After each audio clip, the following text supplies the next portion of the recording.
오늘은 14일째 기도입니다. 하나님의 뜻이 이루어지길 바라며 기도합시다. 오늘 질문은 하나님의 뜻대로 살고 싶은데 하나님의 뜻이 무엇인지 도저히 모르겠어요. 하나님의 뜻은 어떻게 알 수 있을까요? 그냥 마음대로 살면 안 되나요? 라는 질문입니다. 신자인 우리는 하나님의 뜻대로 살고 싶고 행하고 싶어 합니다. 그런데 하나님의 뜻이 무엇인지 명확하게 알지 못합니다.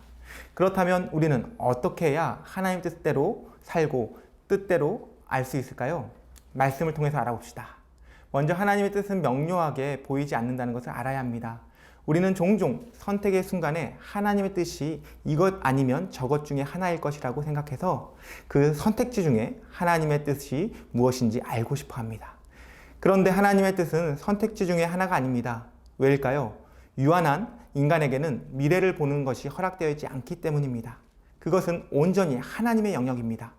하나님의 뜻은 A나 B 중에 있어서 맞추는 것이 아닙니다. 우리가 어떤 선택을 하든 하나님께서는 그것을 포함하여 합력하여 선을 이뤄 가시는 분이십니다. 하나님의 뜻은 우리의 선택을 뛰어넘는다는 것이죠. 자, 그렇다면 우리는 아무 것이나 선택하고 마음대로 살아도 될까요? 아닙니다. 하나님께서는 명료하게 선택지가 아닌 보편적인 원리를 가르치셔서 우리가 어떤 선택을 해야 하는지 방향을 가르쳐 주십니다. 첫 번째 원리는 거룩한 삶을 선택하라는 것입니다. 우리의 선택은 언제나 거룩한 것이어야 합니다. 음란함으로 대표되는 육신의 정욕을 따르지 않는 것입니다. 두 번째 원리는 예수 그리스도를 믿는 것입니다. 하나님께서 우리를 향한 가장 큰 뜻은 바로 우리가 예수 그리스도를 통하여 하나님을 믿어 영생에 이르는 것입니다. 하나님은 모든 사람이 믿어 하나님께로 돌아오는 것을 바라고 계십니다. 마지막 원리는 우리의 태도입니다.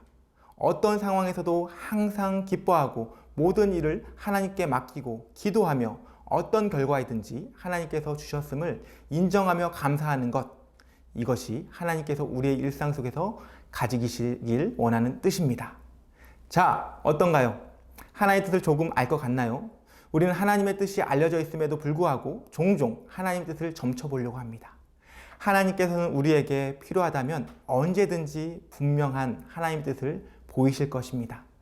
하나님께서 우리에게 바라시는 것은 말씀을 늘 가까이 하여 말씀에 나타난 하나님의 원리대로 선택하고 살아가는 것입니다.